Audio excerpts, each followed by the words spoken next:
Marhaban bikum, soyez les bienvenus, mes chers apprenants, dans cet épisode qui est consacré à l'étude des relations alimentaires qui existent dans un milieu naturel. Bien sûr que ce cours est destiné aux élèves de la première année du cycle secondaire collégial. Avant de commencer, j'aimerais bien de vous présenter les objectifs de ce cours. قبل أن نبدأ لابد بتذكير أو من تذكيركم بأهداف هذا الدرس. شنو خصني نعرف منين نسالي هذا الدرس هذا؟ Premièrement, connaître la notion de chaîne alimentaire. يجب التعرف على مفهوم la chaîne alimentaire. Deuxième objectif, connaître la notion de réseau alimentaire. Troisième objectif, déterminer la différence entre la chaîne et le réseau alimentaire. Et enfin, définir le flux de la matière et de l'énergie. Pour commencer notre cours d'aujourd'hui, on va voir la vidéo suivante. Les Flamands. Suivez bien cette vidéo. Il y a deux êtres vivants qui interagissent entre eux. Le premier être vivant, c'est le flamand rose. Le deuxième être vivant, c'est le babouin. Ma question, c'est quoi la nature de la relation qui unit le babouin et le flamand rose? ما هي طبيعة العلاقة اللي كتجمع ما بين هاد les deux êtres vivants.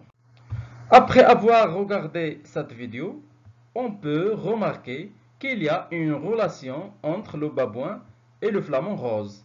Mais quelle est la nature de cette relation? Est-ce qu'elle est une relation amicale?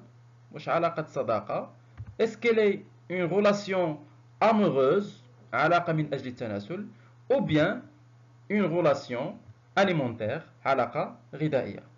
Donc, d'après ce que vous avez vu dans la classe, wesh علاقة amicale, c'est une relation amicale? Non, absolument non. Relation amoureuse? Non. Relation alimentaire? Oui. Donc la relation, ou bien la nature de la relation qui unit les êtres vivants dans un milieu naturel, c'est une relation alimentaire. C'est une relation alimentaire. La question principale maintenant qui se pose, moi comme un élève, comment je peux représenter cette relation alimentaire dans la matière des sciences de la vie et de la terre. كيفاش غنقوم بتمثيل هاد la chaîne ou bien la relation alimentaire. Pour répondre à cette question, on va exploiter ce document qui représente trois groupes d'êtres vivants différents. Le groupe 1, 2 et 3. Le groupe 1 contient trois êtres vivants différents. Le renard, le lapin et l'herbe. Le deuxième groupe contient fruits de chêne, serpents, écureuils, les hérissons. Et le dernier groupe contient trois principaux êtres vivants, l'élodie, nabat l'aïlouda.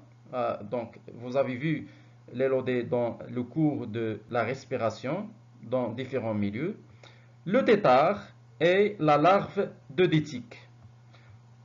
Alors, chaque groupe d'êtres vivants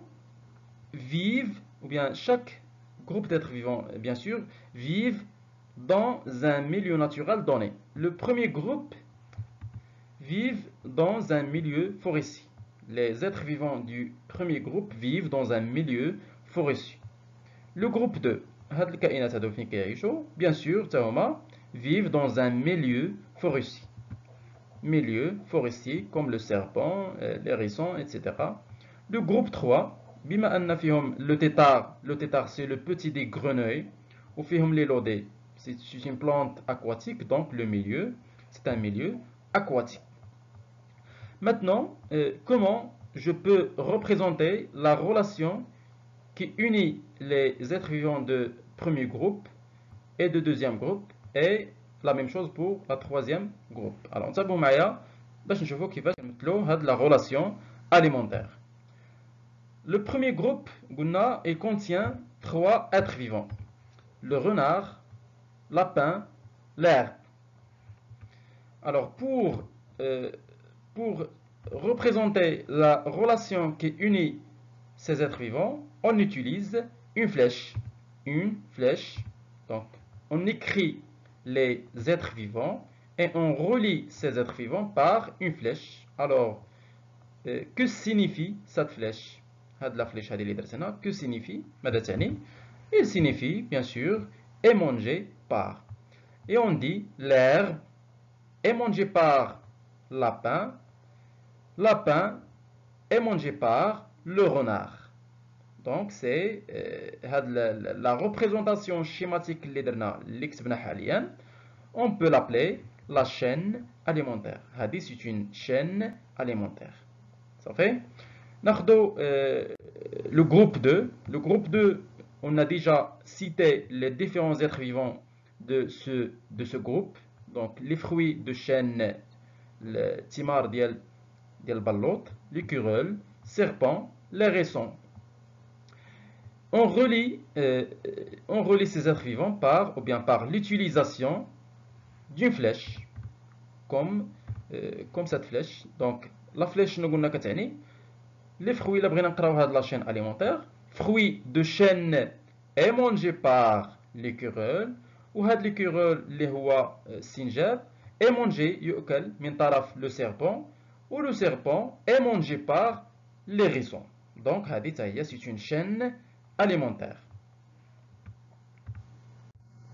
Troisième groupe, on a fait 3 êtres vivants, l'élodé, tétard, larve de ditique. Donc, on a le premier être vivant اللي غندير هنا, شكون هو le deuxième et شكون هو le troisième, وكندير بيناتهم une flèche. L'élodé, alors, est mangé par le tétard.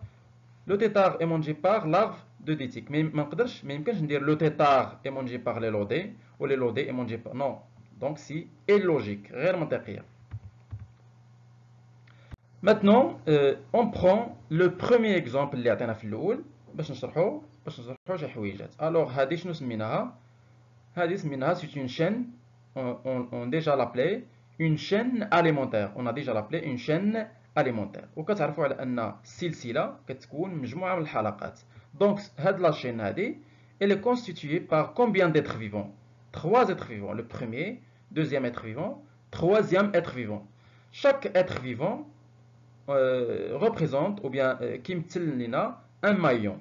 Donc l'air c'est le maillon 1, lapin c'est le maillon 2, le renard c'est le maillon numéro 3.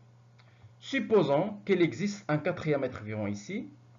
Le quatrième être vivant ici, un maillon 4, maillon numéro 4, et ainsi de suite. Alors, le maillon numéro 1, ou bien le maillon 1, on le nomme, le maillon 1, l'être vivant numéro 1, on le nomme producteur, producteur, montige. Le maillon numéro 2, l'être vivant qui se place dans le deuxième maillon, on le nomme consommateur de premier ordre. Consommateur de premier ordre. مستهلك من الدرجة الأولى. Le troisième maillon, ou bien le troisième être vivant, consommateur de deuxième ordre. Ou c'est les symboles. On peut le symboliser par P, producteur, on peut le symboliser par P.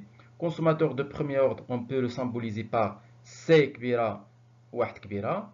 Et consommateur deuxième ordre, on peut le symboliser aussi par C2. Donc, le producteur, consommateur 1, consommateur 2, كنسميوهم niveau trophique. Niveau trophique. Niveau trophique, ou là كنسميوهم niveau alimentaire. Niveau alimentaire. Alors, supposons qu'il y a le maillon 4, quel est le niveau trophique du maillon 4? Le niveau dialogue est consommateur de troisième ordre. Ou il y a un maillon 5, le niveau trophique dialogue, consommateur de quatrième ordre, et ainsi de suite. Donc, d'après ce qu'on a vu précédemment, la chaîne alimentaire ou bien chaîne trophique, ou la chaîne trophique, c'est une suite des êtres vivants dans laquelle chacun est mangé par celui qui le précède dans la chaîne. السلسلة الغذائية c'est une suite هي واحد المتتالية من الكائنات الحية dans laquelle chacun اللي من خلالها كل كائن حي est mangé par يؤكل من طرف الكائن الذي يليه celui qui le suit داك الكائن اللي كيتبعو dans la chaîne. Donc c'est une définition de la chaîne alimentaire اللي غتحاولوا بطبيعة الحال تحفظوها. Jusqu'au là on termine la première partie du cours. La deuxième partie sera publiée dans les prochains jours. Au revoir.